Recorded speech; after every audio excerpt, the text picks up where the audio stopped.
Just দেখার মতো একটা টাইপিক্যাল শুট আউট। আর এটা আমি কেন বলছি, হয়তো তোমরা ভিডিওটা শেষ অবধি দেখলেই বুঝতে পারবে। এদিকে আছে এসকে বাবাই, রাকেশ রোশন, এসকে রিয়াজ, গোলরক্ষক জিৎ, অ্যান্ড তাদের এগেনস্টে ভালো একটা বাঙালি সেট যারা কিন্তু ভালো ফাইট দিয়ে ম্যাচটাকে টাইপিক্যাল শুট আউটে এনেছে।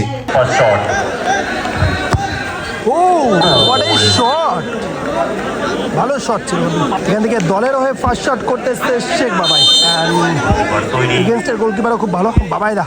First shot and goal. Second shot করতে এসছে সুরজিৎ, ওখান থেকে গোলরক্ষক Jeet.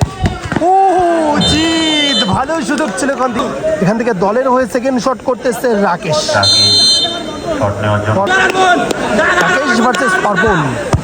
Rakesh very powerful shot, একাদশ তার তৃতীয় শট, ওখান থেকে গোলরক্ষক জিৎ তৃতীয় shot, very powerful shot and গোল।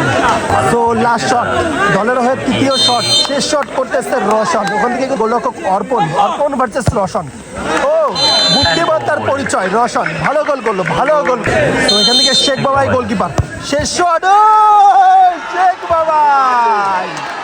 এখান থেকে কিন্তু লাখটা বাবাইটা কিন্তু নিজের ইচ্ছাকৃত গোলকিপারে দাঁড়িয়েছিল, জিততে সরিয়ে ইচ্ছাকৃত, লাখটা ফেভার করলো বাবাইদা। লাস্ট অ্যান্ড ফাইনাল শট করতে এসছে রিয়াজ, এসকে রিয়াজ উইনিং শটটা দেখবো। এখান থেকে এসকে রিয়াজ কি করবে, ও